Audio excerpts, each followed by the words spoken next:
हम अपने ई बिज़नेस की सारी यूनिट्स कवर कर चुके हैं और मैंने आपको बहुत अच्छे तरीके से कीवर्ड्स क्या यूज़ करने हैं, क्या क्या लिखना है, क्या थॉट प्रोसेस रहेगा आपका रिवीजन के लिए, राइटिंग जैसे आपको कैसे लिखना है एग्जामिनेशन में, उन सब चीज़ों के मैंने आपको दे चुकी हूँ। अब हमारा ये यूनिट 5th है और सारे मैंने इंपॉर्टेंट टॉपिक्स किया, मतलब सारी ही बुक जो है उसका मैंने क्रक्स आपको एक तरीके से इसमें दे दिया है। ऐसा कोई भी टॉपिक नहीं होगा जो मैंने यहाँ इसमें छोड़ दिया होगा। ठीक है, अगर आप एक बार इसको देख लोगे तो आपको सेकेंड टाइम नहीं देखना पड़ेगा। ठीक है, और आप बहुत अच्छे तरीके से अपना आंसर जो है फ्रेम कर पाओगे। सो अब ये यूनिट 5th है। यूनिट 5th में हमारा फर्स्ट टॉपिक है इकोनॉमीज ऑफ ई बिजनेस। यहाँ पे इकोनॉमीज आप बेनिफिट से समझ सकते हैं और हम unit 1st, 2nd, 3rd, 4th में ये ऑलरेडी कवर कर चुके हैं। वही चीज़ हम फिर से करने जा रहे हैं। Cost saving in the transactions, reduce communication cost, efficient supply chain management, global reach, customer service efficiency. है ना इजी। चलो अब आ जाता है यहाँ पे मेन जो न्यू टॉपिक आपको मिलेगा, which is internet and the extranet. Internet होती है वैसी कम्युनिकेशन जो कि आपकी विद इन कंपनी होती है। अगर इसका बेनिफिट्स होगा तो भैया दिस इज नेसेसरी फॉर आपका मतलब जो avoid duplication of the efforts हो, ठीक है, coordination with the all organisation structure हो, ठीक है, और मतलब आप ऐसे कर सकते हो कि गाइडेड होगा, कहते गाइडेड अप्रोच है, moral developing of the employ, मतलब बहुत अच्छे आप इसमें पॉइंट्स बना सकते हो। ठीक है, इंटरनेट के लिए। एक्सट्रानेट होता है network with the outsiders of the company. कोई पूछता है क्यों ज़रूरी है, तो भैया आपको एक वेल अवेयरनेस में मिलती है कि आप आउटसाइड द कंपनी या एनवायरनमेंट में क्या चल रहा है। ठीक है, you would be able to estimate the upcoming threats and the challenges and able to receive the opportunities. ये सब चीज़ें आप इसमें अच्छे से लिख सकते हो। एंड ये अब एक टॉपिक आ जाता है जो कि न्यू है थोड़ा सा और उसको आपको देखना चाहिए, एंटरप्राइज रिसोर्स प्लानिंग।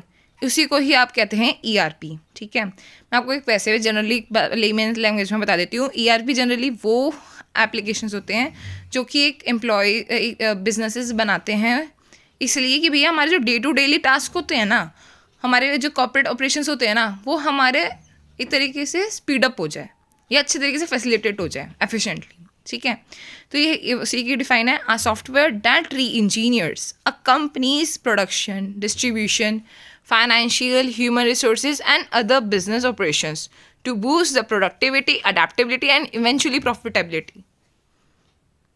कर लोगे यार, बहुत ईजी है। ठीक है, उसके बाद आ जाता है एंटरप्राइज एप्लीकेशन इंटीग्रेशन। ठीक है, इसमें क्या हो गया, आपने जितने भी ERP सेटअप करे थे ना, उन सबका आपस में इंटीग्रेशन, तो वो आपका हो जाता है EAI। ठीक है, integrates all the software applications for an organisation. है इजी। इसकी प्राइमरी गोल्स क्या है, data integration, improved customer services, process automation. ठीक है, strategy process in e business क्या क्या होता है, आप भैया पहले स्ट्रेटेजी फॉर्मुलेट करोगे, इम्प्लीमेंट करोगे और उसके बाद इवेल्युएट करोगे। कैसे हो सकता है फॉर्मुलेशन में आपका, in terms of the vision, mission, goals and objectives. Implementation में organisation learning, culture structure and change management. आपको चेंज मैनेजमेंट करना पड़ेगा ना भाई, इम्प्लीमेंट करना है तो आपका लर्निंग, कल्चर, ये सब कल्चर स्ट्रक्चर, ये सब चीज़ें आपकी देखनी पड़ेंगी क्योंकि वो आपकी चेंज होंगी। ठीक है, स्ट्रेटजी इम्प्लीमेंटेशन के ऊपर।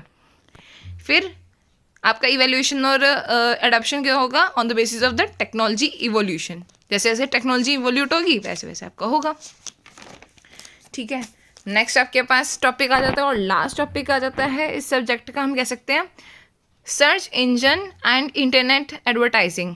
अब इसमें क्या है कि सर्च इंजन और इंटरनेट एडवर्टाइजिंग कैसे होती है। सर्च इंजन एडवर्टाइजिंग हो गई भैया कि सर्च इंजन में जो नॉर्मल एड्स मिलती हैं, जैसे आपने गूगल ओपन करा और उसमें जो आपको एड्स दिखती हैं वो आपकी सर्च इंजन एडवर्टाइजिंग हो गया। पेपर क्लिक हो गया कि भैया एडवर्टाइज़र जो भी कंपनी है जो अपने एडवर्टाइजमेंट कराने वाली है, वो एडवर्टाइजिंग कंपनीज को तभी पे करेगी जब क्लाइंट उस पर क्लिक करेगा। ठीक है, थर्ड आ जाता है search engine optimisation. Search engine optimisation है कि भैया वो एक तरीके से प्रमोट करेगी और वर्ड्स ऐसे यूज़ करेगी, बार बार ही इतना सर्च इंजन में वो वर्ड्स को, उस चीज़ को इतना थ्रो करेगी कि भैया ऑटोमेटिकली जो आपकी सर्च में जो वर्ड्स हैं वो वर्ड्स या वो ब्रांड जो है वो बार बार ही आएगा।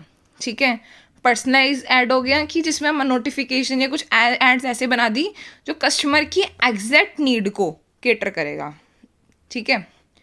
जैसे कि अगर आपने जैसे कोई चीज़ फ्लिपकार्ट वगैरह में सब में सर्च करी, ठीक है, वो चीज़ आपको उस टाइम पे नहीं मिली, तो क्या होगा, उस टाइम पे नहीं मिली, बट आप नेक्स्ट टाइम देखोगे ना, फ्लिपकार्ट ओपन करोगे तो आपको उसकी ही जैसी कोई और ब्रांड्स की एड्स आपको बार बार मिलती रहेंगी, ठीक है। वो चीज़ें आ गई फोर्थ में। फिफ्थ आ गया है detailed analytics of the performance of the ads. अब क्या है डिटेल्ड एनालिटिक्स, आपको पता चलेगा कि कौन कौन से एड्स, कौन कौन सी एड्स या सोर्सेज जो हैं उसकी वजह से आपको कितने कस्टमर्स की रीच मिल रही है, या कस्टमर्स आपके जो हैं वो सच में जो पोटेंशियल कस्टमर्स से एक्चुअल कस्टमर्स में कन्वर्ट हो रहे हैं। तो यहाँ पे आ जाता है परफॉर्मेंस ऑफ द एड्स। तो ये बहुत अच्छा टॉपिक है, आपको पेपर ना ये खुद लिखने में मज़ा आएगा, ठीक है। इतना आप अच्छे से लिख सकते हो, बहुत अच्छा आपका पेपर हो जाएगा। और उसमें केस स्टडी आएगी, तो उसमें भी है ना आपने यही सोच समझ के लिखना है कि आप कैसे एक ई कॉमर्स को, एक इलेक्ट्रॉनिक कॉमर्स को रूल करने वाले हो। एक तरीके से अगर आपको ये मान के चलना कि आप जोमेटो या अमेज़ोन के ओनर हो, तो आपका पेपर बहुत अच्छा होने वाला है।